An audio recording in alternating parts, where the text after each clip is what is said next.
ಯಾವಾಗ ಚುನಾವಣೆ ಘೋಷಣೆಯಾದರೂ ಸರಿ ಸ್ಥಳೀಯ ಮಟ್ಟದ ಸಂಸ್ಥೆಗಳಿಗೆ ಜೆಡಿಎಸ್ ಪಕ್ಷದಿಂದ ಸ್ಪರ್ಧಿಸಲು ಸಿದ್ಧವಾಗಿರಿ ಎಂದು ಕರ್ನಾಟಕ ರಾಜ್ಯ ಯುವ ಜಾತ್ಯತೀತ ಜನತಾದಳದ ರಾಜ್ಯಾಧ್ಯಕ್ಷ ನಿಖಿಲ್ ಕುಮಾರಸ್ವಾಮಿ ತಿಳಿಸಿದರು. ಗುಬ್ಬಿ ಪಟ್ಟಣದ ಬಾವಿಮನೆ ಕಲ್ಯಾಣ ಮಂಟಪದಲ್ಲಿ ಏರ್ಪಡಿಸಿದ್ದ ಜೆಡಿಎಸ್ ಪಕ್ಷದ ಸದಸ್ಯತ್ವ ಅಭಿಯಾನಕ್ಕೆ ಚಾಲನೆ ನೀಡಿ ಮಾತನಾಡಿದ ಅವರು, ಪಕ್ಷ ಸಂಘಟನೆ ವಿಚಾರದಲ್ಲಿ ರಾಜ್ಯದ ಎಲ್ಲಾ ಜಿಲ್ಲೆಗಳಿಗೂ ಸುತ್ತಾಡಿ ಪಕ್ಷ ಸಂಘಟಿಸುತ್ತೇನೆ. ಪ್ರಥಮವಾಗಿ ತುಮಕೂರು ಜಿಲ್ಲೆಯಿಂದ ಜೆಡಿಎಸ್ ಸದಸ್ಯತ್ವ ಅಭಿಯಾನ ಪ್ರಾರಂಭವಾಗಿದೆ. ಪಕ್ಷದಿಂದ ಯಾರೇ ಹೋಗಲಿ ಯಾರೇ ಉಳಿಯಲಿ, ನೀವುಗಳು ಗಟ್ಟಿಯಾಗಿ ಪಕ್ಷದಲ್ಲೇ ಉಳಿಯಬೇಕು. ನಾನು ಎಂಎಲ್ಎ ಎಂಪಿ ಆಗೋದು ಮುಖ್ಯವಲ್ಲ. ನಮ್ಮ ಪಕ್ಷದಲ್ಲಿ ದುಡಿಯುತ್ತಿರುವ ಕಾರ್ಯಕರ್ತರು ಬೆಳೆಯಬೇಕು. ನಿಮ್ಮೆಲ್ಲರಿಗೂ ಅಧಿಕಾರ ಸಿಕ್ಕಾಗ ನಾವು ಮತ್ತು ನಮ್ಮ ಪಕ್ಷ ಗೆದ್ದಂತೆ. ಎಲ್ಲಾ ಕಾರ್ಯಕರ್ತರು ಪಕ್ಷದ ಅಭಿವೃದ್ಧಿಗೋಸ್ಕರ ನಿಷ್ಠೆಯಿಂದ ದುಡಿಯಬೇಕು. ಇನ್ನು ಜನರೊಂದಿಗೆ ಜಾತ್ಯತೀತ ಜನತಾದಳ ಇರುವುದು ಹೊಸದಲ್ಲ. ಈ ಪಕ್ಷ ಸ್ಥಾಪನೆಯಾಗಿರುವುದು ಜನಪರ ಕಾಳಜಿಯನ್ನ ಇಟ್ಟುಕೊಂಡು ದೇಶವನ್ನ ಅಭಿವೃದ್ಧಿ ಮಾಡುವ ನಿಟ್ಟಿನಲ್ಲಿ ದೇವೇಗೌಡರು ಪಕ್ಷ ಕಟ್ಟಿರುವುದು. ಆ ಪಕ್ಷವನ್ನ ಕುಮಾರಸ್ವಾಮಿ ಜೊತೆಗೂಡಿ ನೀವು ಎಲ್ಲರೂ ಸೇರಿ ಮುಂದೆ ನಡೆಸಬೇಕಾಗಿದೆ. ರಾಜ್ಯದಲ್ಲಿ ನಿರುದ್ಯೋಗವು ತಾಂಡವಾಡುತ್ತಿದೆ ಹಾಗೂ ಯಾವುದೇ ನೀರಾವರಿ ಯೋಜನೆಗಳನ್ನ ಈ ಸರ್ಕಾರವು ಕೈಗೊಂಡಿಲ್ಲ. ಈ ನಿಟ್ಟಿನಲ್ಲಿ ರೈತರು ಎಚ್ಚೆತ್ತುಕೊಳ್ಳಬೇಕು ಎಂದರು.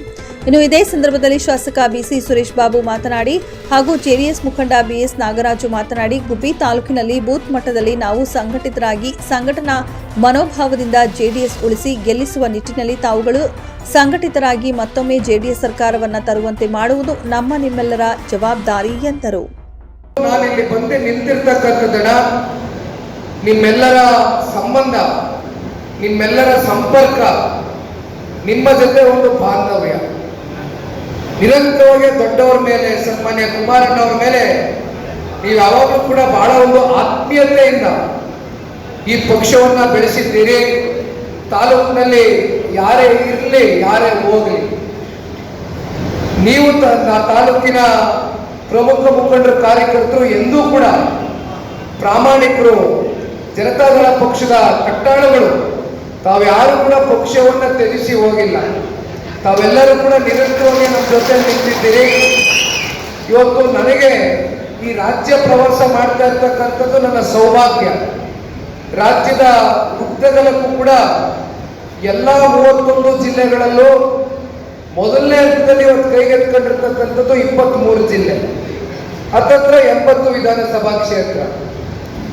ತುಮಕೂರಿನಲ್ಲಿ ಇನ್ನೂ 3 ವಿಧಾನಸಭಾ ಕ್ಷೇತ್ರಗಳಲ್ಲಿ 2ನೇ ಹಂತದಲ್ಲಿ ಸಭೆಯನ್ನ ಮಾಡಲಿದ್ದೇನೆ ಅಂತಕ್ಕಂಥದ್ದನ್ನ ದಯಮಾಡಿ ಹೇಳ್ತೇನೆ. ತುಮಕೂರು ಗ್ರಾಮಾಂತರ, ತುಮಕೂರು ಸಿಟಿ ಮತ್ತೆ ನಮ್ಮ ತಿಪ್ಟೂರು ತಾಲೂಕು, ಈ 3 ತಾಲೂಕುಗಳು 2ನೇ ಹಂತದಲ್ಲಿ ಬರ್ತೇನೆ.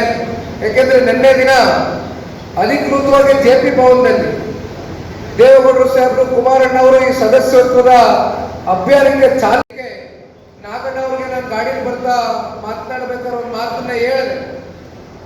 ಕಳೆದ ಚುನಾವಣಾ ಸಮೀಪ ಕೊನೆಯ ಹಂತದಲ್ಲಿ ನಾಗರಾಜಣ್ಣವರು ಬಂದು ಅಭ್ಯರ್ಥಿಗಳಾಗಿ ಸ್ಪರ್ಧೆಯನ್ನ ಮಾಡಿದ್ರು.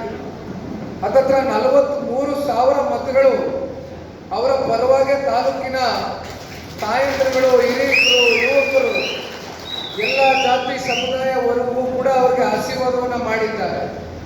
ಚುನಾವಣೆಯಲ್ಲಿ ಗೆಲುವು ಸೋಲು ಅಂತಕ್ಕಂಥದ್ದು ಸರ್ವೇ ಸಾಮಾನ್ಯ. ಆದರೆ ಎದೆಗುಂದಬಾರದು. ಎಲ್ಲವನ್ನೂ ಸಮಚಿತ್ತವಾಗಿ ತಗೊಂಡು ಹೋಗ್ತಕ್ಕಂಥ ಕೆಲಸ ಮಾಡಬೇಕಾಗ್ತದೆ. ಯಾಕೆಂದ್ರೆ ಇಲ್ಲಿ ಸಾರ್ವಜನಿಕ ಬದುಕಿಗೆ ಬಂದ ಮೇಲೆ ಅಧಿಕಾರ ಮುಖ್ಯ ಅಲ್ಲ, ಅಧಿಕಾರ ಶಾಶ್ವತ ಅಲ್ಲ, ಅಧಿಕಾರ ಎಲ್ರಿಗೂ ತಾತ್ಕಾಲಿಕವೇ.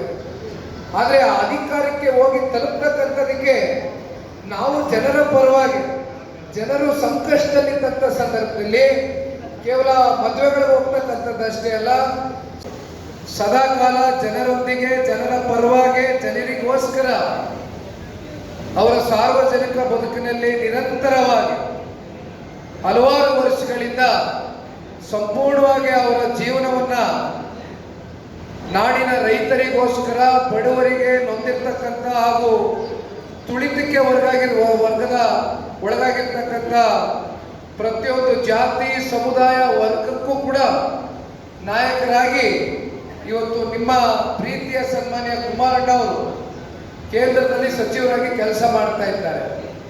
ಅದನ್ನ ನಿರಂತರವಾಗಿ ಜನರ ಮಧ್ಯೆ ಇದ್ದಂಥ ಸಂದರ್ಭದಲ್ಲಿ ನಾವು ಸೋತಿರ್ಬೋದು, ಆದರೆ ಮುಂದೆ ಜನ ನಮ್ಮನ್ನ ಗುರುತಿಸ್ತಕ್ಕಂಥ ಕಾಲ ಬರುತ್ತೆ ಅಂತಕ್ಕಂಥದ್ದನ್ನ ನಾಗಣ್ಣವ್ರಿಗೆ ನಾನು ಈ ಸಂದರ್ಭದಲ್ಲಿ ತಿಳಿಸ್ಬೇಕು ಬಯಸ್ತೇನೆ. ನಾಗಣ್ಣವರು ವ್ಯಕ್ತಿಯಾಗಿ ನಾನು ಅವ್ರನ್ನ ನೋಡಿದ್ದೇನೆ. ಇಂಥ ಒಬ್ಬ ಪ್ರಾಮಾಣಿಕ ವ್ಯಕ್ತಿ ಗುಬ್ಬಿ ತಾಲೂಕಿನಲ್ಲಿ ಶಾಸಕರಾಗಬೇಕು, ಪಕ್ಷಕ್ಕೆ ಒಂದು ಶಕ್ತಿಯಾಗಿ ಅವರು ನಿಲ್ತಾರೆ ಅಂತಕ್ಕಂಥದ್ದು ನನ್ನ ಒಂದು ಅಭಿಲಾಷೆ ಹಾಗೂ ಇಲ್ಲಿ ಸೇರಿರ್ತಕ್ಕಂಥ ಬಹುತೇಕರ ಒಂದು ಅಭಿಪ್ರಾಯ ಅಂತಕ್ಕಂಥದ್ದು ನಾನು ಭಾವಿಸಿದ್ದೇನೆ.